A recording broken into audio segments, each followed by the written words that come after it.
Olá, meu nome é Pedro Olival Lucas, professor de Química Analítica na Universidade Federal de Alfenas.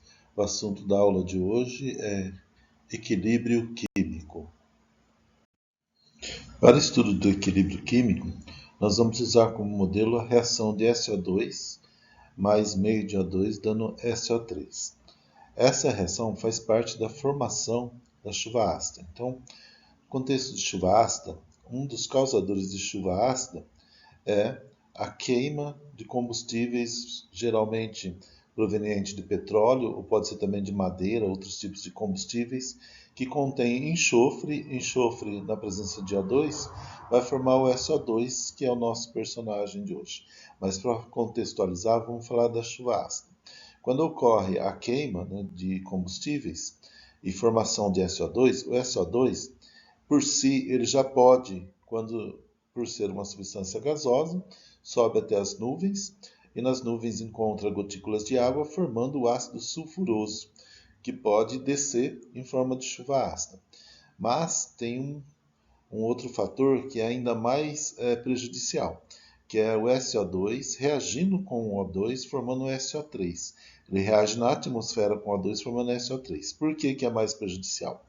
Porque o SO3 também reage com água e forma ácido sulfúrico. Ácido sulfúrico é um ácido mais forte do que o ácido sulfuroso. Então ele tem um poder corrosivo ainda maior e é um dos principais, é o vilão da chuva ácida, né? Ou seja, queima de combustíveis que contêm enxofre, formação de SO2, SO2 reage com O2 formando SO3, SO3 reage com água formando ácido sulfúrico. Bem, tudo isso é para contextualizar. A partir de agora a gente vai falar mais sobre essa reação aqui, que é o SO2 mais O2 dando SO3. Aqui nós temos dois experimentos com a mesma reação química, que é para demonstração do equilíbrio químico. Então, no primeiro experimento, nós colocamos para essa reação química aqui, nós colocamos 0,4 mols de SO2 e 0,2 mols de oxigênio e nada do produto, que é o SO3. Então, vai reagir SO2 com O2 e vai formar SO3. Verificou-se que, passado o tempo, quando atingiu o equilíbrio, nós tínhamos no equilíbrio essa concentração de SO2, essa de SO3, desculpa, de O2 e essa de SO3. Um experimento semelhante aqui, o segundo experimento foi feito com a mesma reação, só que ao invés de nós colocarmos reagentes, foi colocado produto. Então não colocou nada de SO2 nem O2, colocou só SO3.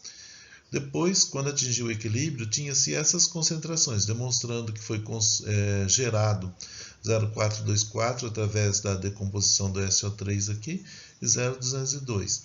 Veja que está seguindo a estequiometria, né? A estequiometria é 2 para 1, então se consumiu 0,424, metade aqui, ó, a relação é de metade, então 0,202 aqui é a mesma quantidade, tem o índice é 2 a 2, então 0,424, 0,424. Vale para o primeiro experimento também. O que é interessante nisso, né? Vou mostrar agora. Graficamente, nós temos essa situação. A primeira situação, tinha os reagentes, diminuiu a quantidade de reagente, tanto do primeiro quanto do segundo reagente, SO3 e SO2, e ao mesmo tempo apareceu aqui, aumentou a quantidade do produto. E no experimento 2, nós temos que nós colocamos o produto, então diminuiu o produto e apareceu os reagentes, certo? Em ambos os casos, nós vamos ter o seguinte: se eu pegar os valores aqui das concentrações no equilíbrio e substituir na constante, vai dar o valor de 0,15, e aqui também, quando eu substituo esses valores aqui no equilíbrio, são valores diferentes, mas a constante vai ser a mesma, porque é a mesma reação. Então, essa é a propriedade principal da nossa constante de... Bem, nós temos aqui um exemplo de uma reação química, onde os reagentes A e B, quando reagem, formam o produto C e D, onde o A representa os elementos, as espécies químicas que vão reagir, o A minúsculo representa o coeficiente estequiométrico.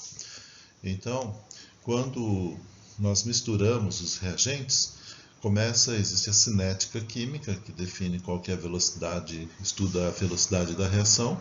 A uma dada velocidade começa a ocorrer a reação da esquerda para a direita. Essa velocidade varia de reação para reação, formando os produtos. E assim que se formam os produtos, também pode ocorrer a reação da esquerda, no sentido inverso agora, da direita para a esquerda. E isso quando a reação é reversível, né? Muitas reações são reversíveis, então ao mesmo passo em que ocorre para a direita, também ocorre para a esquerda.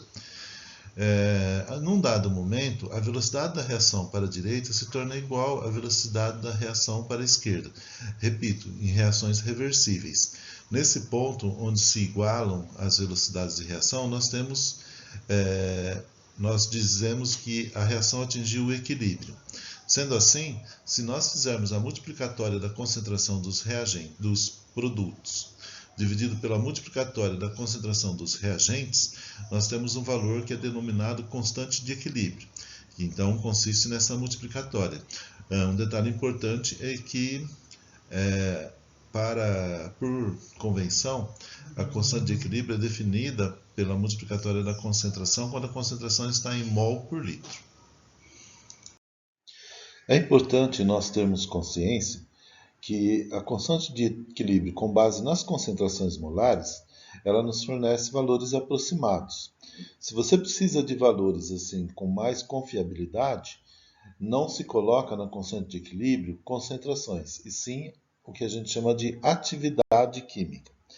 Então eu vou falar um pouquinho agora sobre a atividade química. Um conceito um pouco antigo de atividade química é como se fosse uma concentração efetiva das espécies químicas. É o papel que aquela concentração realmente atua quimicamente no sistema. E para calcular a atividade química, aqui representada por Azinho de um íon, por exemplo, nós temos um valor que é denominado coeficiente de atividade, né? Esse coeficiente de atividade, por sua vez, ele está relacionado com a força iônica do sistema, a força iônica da solução. E a força iônica, representada pela letra μ aqui, ela pode ser calculada seguindo essa equação, que é metade da somatória da concentração do íon vezes a carga do íon. Para facilitar o entendimento, nós temos aqui um exemplo, né? O exemplo está na seguinte. Então, aqui temos dois exemplos, né, de cálculo da força iônica. O primeiro exemplo é bastante simples. Qual que é a força iônica do nitrato de potássio 0,1 mol por litro. Então, é importante nós sabermos que o nitrato de potássio é um sal, ioniza em solução aquosa. Então, na solução nós vamos ter o íon potássio e o nitrato. E se aplicarmos a formulinha, nós vamos ter que a força iônica, representada por μ, é meio de 0,1, porque para cada 0,1 mol de nitrato de potássio, eu vou gerar estequiometricamente 0,1 mol de potássio. E também vezes 1, que é a carga do potássio. Potássio é mais 1. E vou somar com a concentração do ânion, que é o nitrato. Vejam, o nitrato também é 1 para 1, então 0,1 vezes 1, que é a carga ao quadrado. Isso tudo vai dar 0,1 mol, certo? Que é 0,1 mais 0,1, 0,2, dividido por 2 dá 0,1. Já no item B é um pouquinho mais elaborado, né? Então nós temos aqui que o sulfato de sódio, na ionização, vai gerar 2 íons sódio e 1 íon sulfato. Então o cátion de carga mais 1 e um ânion de carga menos 2. Então na hora de montar a formulinha aqui nós temos que prestar atenção. Eu coloco sempre o cátion antes, né? Pode ser o ânion, mas eu costumo colocar o cátion. Então, o sódio, vou ter a concentração inicial era 0,1, mas para 1 mol eu gero 2. Então, para 0,1 vai gerar 0,2 mols de sódio, 0,2 mols de sódio. Vezes a carga do sódio é 1, elevado ao quadrado. Já o ânion é o sulfato, para 0,1 também vai ser 0,1. A estequiometria aqui é 1 para 1. Da relação de sulfato de sódio para sulfato. Então vai ser 0,1 também, vezes a carga, que no caso agora é 2 elevado ao quadrado. Se fizermos todas essas contas aqui, vai resultar em 0,3 mol por litro, que é a força iônica de uma solução de sulfato de sódio de 0,1 molar. Bem, nós falamos do cálculo da força iônica, mas o que nós queremos, na verdade, é calcular a atividade iônica. Para calcular a atividade iônica, nós precisamos entender o que é coeficiente de atividade. Né? Coeficiente de atividade foi posto pela Debye, no caso aqui é o Peter Debye, né? Junto com o Hickel, né? E para calcular o coeficiente de atividade é levado em consideração a força iônica, então não foi à toa que a gente calculou força iônica, mas também outros parâmetros. Né? Além da força iônica, nós temos o raio iônico, né? É o diâmetro efetivo do íon hidratado. Falei raio, né? Mas não é. É o diâmetro efetivo do íon hidratado em nanômetro. Né? Então, nós vamos usar aqui a carga da espécie, que já vem até mesmo no cálculo da força iônica, a força iônica, que a gente viu como calcula, e também o diâmetro efetivo. Considerando esses parâmetros e colocando aqui na equação, né, de Debye-Hickel, a gente vai ter o menos log, né, do coeficiente de atividade, vai ser 0,51Z, que é a carga da espécie X, vezes raiz quadrada da força iônica. No denominador vai ter 1 mais 3,3 vezes o alfa, que é o diâmetro efetivo do íon hidratado, vezes novamente a força iônica. Isso a 25 graus Celsius. Isso foi proposto pelo Debye-Hickel. Nós vamos ver na sequência aqui, né, alguns valores tabelados de força iônica, com vários coeficientes de atividade, coeficientes de atividades para diferentes íons. Vejam, para o H+, por exemplo, numa concentração baixa aqui de 10 a menos 3, o coeficiente é muito próximo de 1. É interessante que em concentrações baixas, os coeficientes são maiores. Significa que a concentração tem um valor próximo da atividade desse íon. E também para íons do tipo H+, e alcalinos terrosos, esse valor se aproxima mais da concentração quando a concentração é baixa. Quando a concentração aumenta, aí a atividade começa a ficar diferente da concentração. Em resumo, nós vamos ter que a atividade pode ser considerada igual à concentração, e nós vamos fazer isso para facilitar os nossos cálculos, para soluto não iônico a baixa ou moderada concentrações. Então, a atividade vai ser aproximadamente igual à concentração. O soluto iônico em concentrações extremamente baixas, abaixo de 10 a menos 3, você vai ter que a atividade é igual à concentração. Nos nossos cálculos de equilíbrio químico, quando nós quisermos fazer um cálculo com a exatidão bem aprimorada, nós temos que, antes de fazer o cálculo do equilíbrio, da constante de equilíbrio, transformar a concentração em atividade química. Na maioria dos cálculos, a gente vai aceitar valores aproximados, então a gente vai usar a concentração ao invés de usar a atividade química. Então vamos falar agora sobre a unidade da constante de equilíbrio. Se nós temos aqui dois exemplos, no caso o primeiro é o ácido cianídrico, então a constante de ionização do ácido cianídrico, as concentrações são dadas em mol por litro. Se fizermos então a análise dimensional aqui, mol por litro dividido por mol por litro, eu posso cortar essa unidade mol por litro, vai sobrar mol por litro. Então essa constante, ela tem a unidade de mol por litro. Eu estou dando esse exemplo para vocês só para mostrar que nem sempre é mol por litro. Veja a constante de baixo, né? Então nós temos aqui uma reação de complexação do cálcio com o íon EDTA. Montando aqui produtos sobre multiplicatória dos reagentes, em cima vai ficar mol por litro, embaixo mol por litro e vai dar mol a menos 1 por litro, diferente desse aqui, o contrário, o oposto dessa, né? Esse é mol por litro, esse é 1 sobre mol por litro. Então, o que a gente conclui? Conclui-se que para cada reação nós vamos ter uma unidade diferente. Por isso que é comum a gente nem mencionar qual que é a unidade da constante, mas se alguma vez você precisar de saber a unidade da constante, você tem que fazer essa avaliação aqui, essa análise dimensional para saber qual que é a unidade da constante. Bem, aqui eu mostro para vocês alguns arranjos que nós podemos fazer com as constantes químicas, né, as constantes das reações. Nós temos aqui a reação de cálcio com EDTA e o valor da constante 5 vezes 10 a décima. O que acontece se eu multiplicar, né, as concentrações aqui, né, a reação? Ao invés de 1 de cálcio para 1 de EDTA, seguindo a estequiometria, multiplico tudo por 2. Sendo a mesma reação, nós somos induzidos a pensar que é a mesma constante. Na verdade, não. Existe uma relação entre a constante K' agora com a constante anterior, mas não é o mesmo valor. Se eu multipliquei por 2, eu vou ter que somar a constante. Quando eu somo a reação, a gente costuma multiplicar as constantes, né? Então, eu pego a constante anterior e elevo ao quadrado. Então, a constante K', a nova constante, é igual à constante anterior elevada ao quadrado. Por outro lado, se eu dividir, a mesma coisa. Eu pego a constante anterior, né, elevo a meio, eu dividi por 2. Se eu multiplicar por 3, elevo ao cubo, por 4 e assim por diante.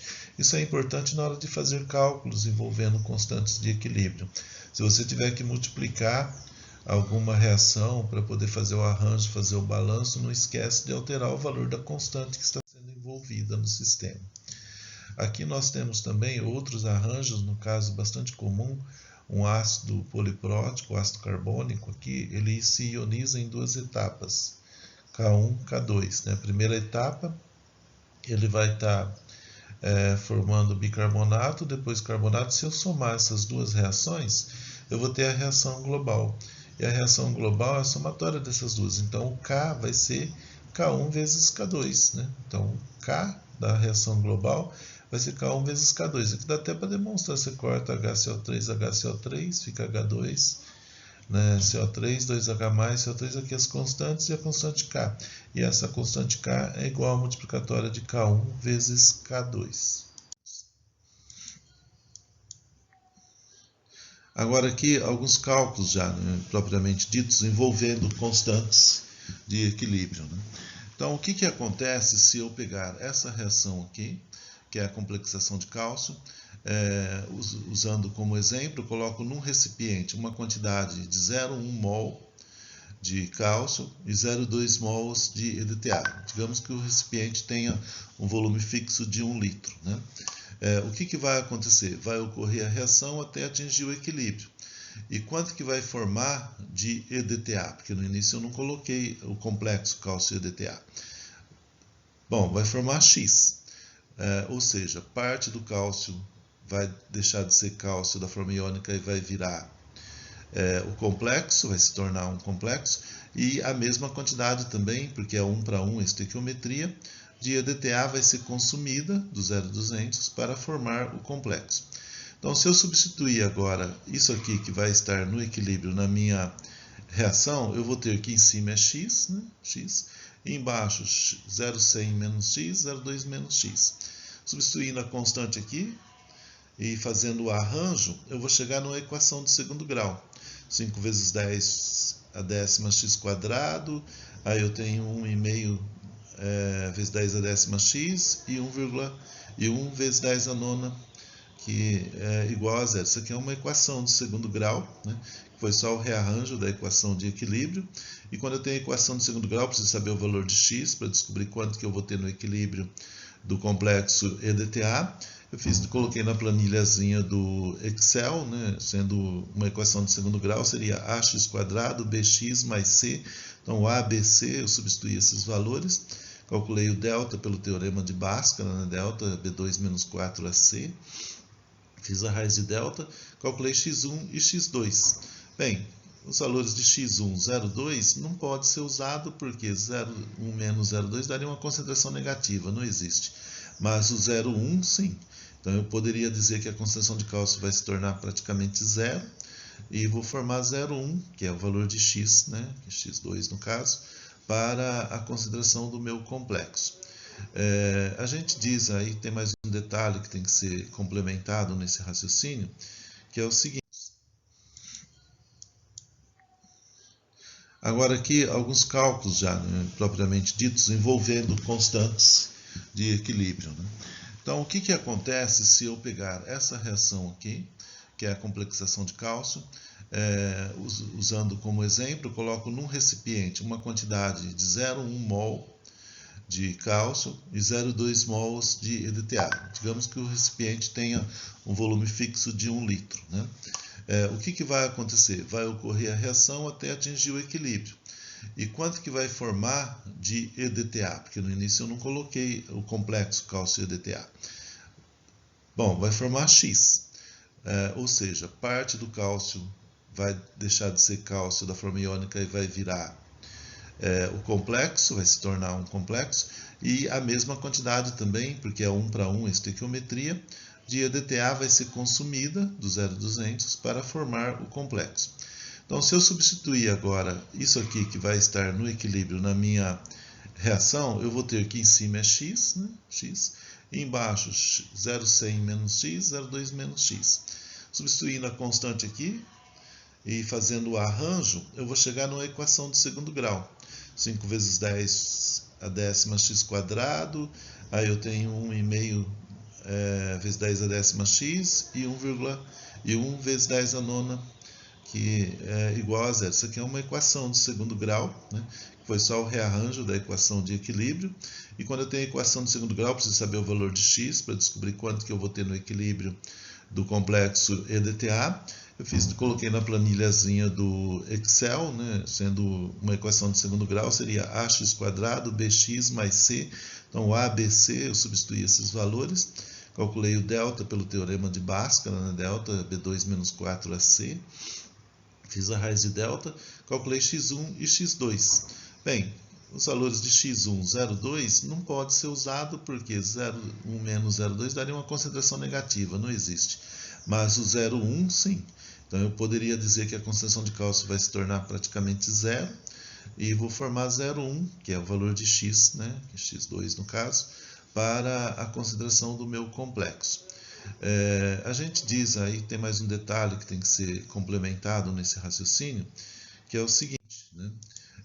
Mesmo a gente calculando e vendo que o valor de x é 0,1, né? Nós não podemos dizer que a concentração de cálcio é zero. A gente pode dizer sim que a concentração de cálcio ela é desprezível, mas não é igual a zero. Sempre que a gente trabalha com equilíbrio químico, sempre é possível calcular o valor da concentração das espécies que estão no equilíbrio. Como que eu faço isso? Nós vamos ver que é uma concentração realmente desprezível, né? Mas então eu vou pegar a minha constante de equilíbrio, eu calculei os valores do complexo, calculei o valor remanescente do y-4, que é o EDTA. Então o complexo tem 0,1, o EDTA tem também um valor de 0,1. E o cálcio, eu vou isolar o cálcio na minha expressão aqui da constante de equilíbrio e substituir os valores. Substituindo os valores, eu tenho que a concentração de cálcio no equilíbrio da ordem de 10 a menos 11, 2 vezes 10 a menos 11. Então, realmente, pode ser considerado uma concentração desprezível em termos de dimensão, né? 0,1 para 10 a menos 11, não sei nem qual é o adjetivo aqui. É menos de 1 milionésimo, né, da quantidade que eu tenho dos demais componentes no meu sistema aqui.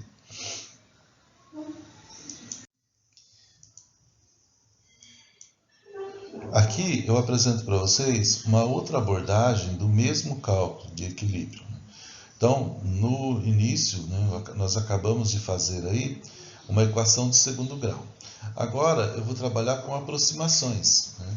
Se eu sei, né, eu parto aqui do valor que a constante de equilíbrio é muito alta, da ordem de 5 vezes 10 a décima, eu posso dizer que quando eu misturo reagentes, praticamente todo o reagente vai para a forma de complexo. Na verdade, aqui nós não estamos com quantidades estequiométricas, então um desses dois reagentes ele é denominado reagente limitante, aquele que está em menor quantidade.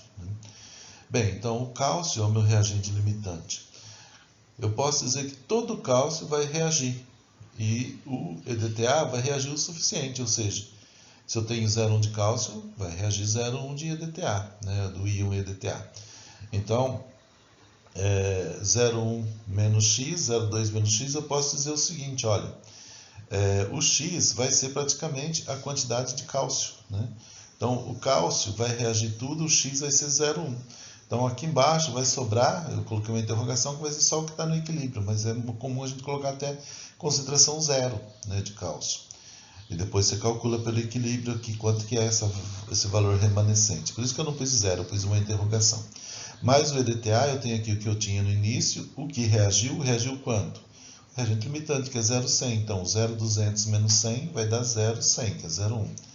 E se eu reagir 0,1 de cálcio com 0,1 de EDTA, eu vou, né, formar 0,1 do complexo. Feita essas considerações, que eu estou dizendo, né, que praticamente todo cálcio reagiu. O que vai acontecer? Agora eu posso, né, calcular o meu Ca, né, que é a concentração de cálcio. Substitui 0,1 aqui na minha expressão, igual nós fizemos no slide anterior, e chegamos ao mesmo valor de 2 vezes 10 a menos 11. Veja que tudo isso eu fiz por aproximações, por deduções, sem precisar fazer aquela equação de segundo grau, certo? x1 e x2. Só deduzindo aqui a gente chega nos mesmos valores. É sensato você propor que todo cálcio do EDTA reage aqui. Na verdade, reage na quantidade do limitante aqui, tá bom? Passamos agora para alguns exercícios para a gente melhorar o nosso aprendizado aí. Então, nitrogênio e hidrogênio são colocados em um frasco vazio de 5 litros a 500 graus Celsius, e quando o equilíbrio é estabelecido, nós temos que 3,01 mol de nitrogênio, 2,1 de hidrogênio e 0,565 de amônia vão estar presentes. Para a gente avaliar qual que é o valor do Kc, né, nessa temperatura que foi dado ali. Bom, então é simples. É só a gente pegar a constante é igual ao produto sobre reagente, né? Produto sobre reagente elevado aos seus respectivos coeficientes estequiométricos. É um detalhe importante, né, que nós temos essas quantidades de mol num recipiente de 5 litros. Né? É isso daqui, ó, 5 litros. Então, nós precisamos calcular as concentrações. De nitrogênio é 3,01 em 5 litros, de hidrogênio é 2,1 em 5 litros e da amônia 0,565 em 5 litros também. Então, calculando as concentrações, substituindo na constante, chega a 0,286. Simples assim.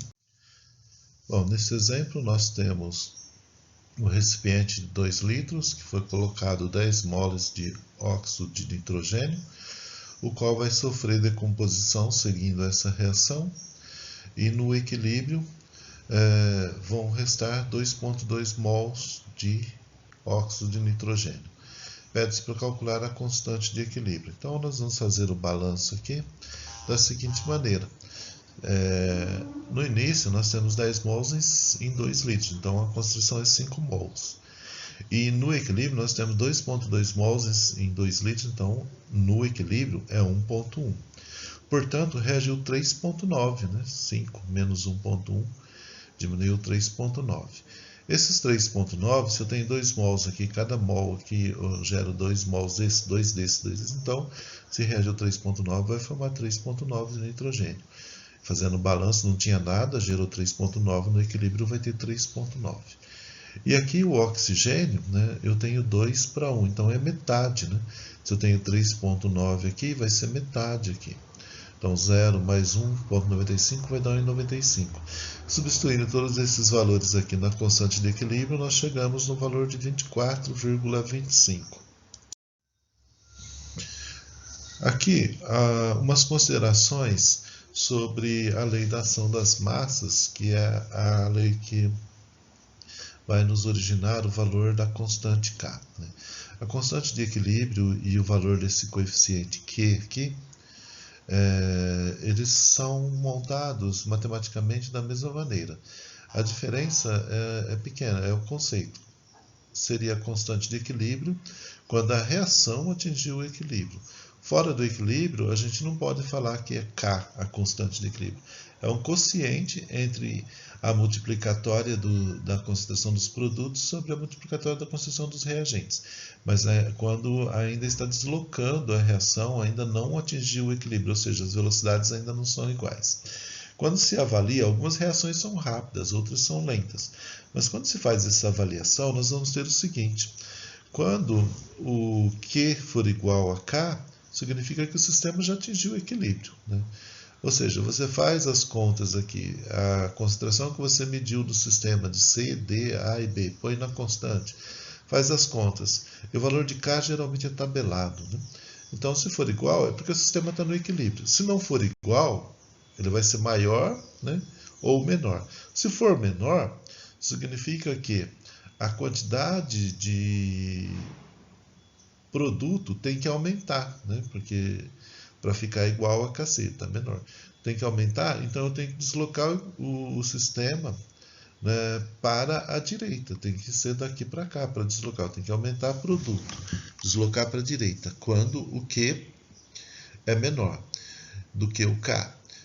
Por outro lado, se Q for maior do que o K, eu tiver mais produto do que reagente, eu vou ter que deslocar para a esquerda, né? Então eu vou ter que deslocar no sentido reverso da reação para estabelecer o equilíbrio.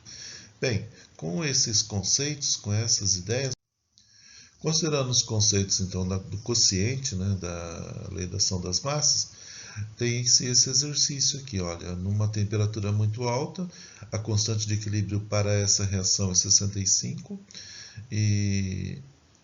uma dada temperatura, e ele faz a medida de concentrações no sistema a uma dada temperatura e quer saber se o sistema está em equilíbrio. Se ele não está em equilíbrio, ele pergunta para que lado que a reação tem que se processar. Então, o que a gente tem que fazer? Fazer os cálculos, substituir esses valores aqui na constante de equilíbrio, H2 vezes I2 por HI, deu 38,1 e compara com o valor da constante, ou seja, é menor. Se é menor, eu tenho que aumentar o numerador aqui, que são os meus produtos, tá vendo? Então, tem que deslocar para a direita para atingir o equilíbrio. Simples desse jeito. Se fosse o contrário, se fosse maior, então eu teria que aumentar o denominador para diminuir o coeficiente, né? Então teria que deslocar para a esquerda. Próximo exercício. Próximo exercício nós temos aqui a reação do PCl3 mais Cl2 dando PCl5, né?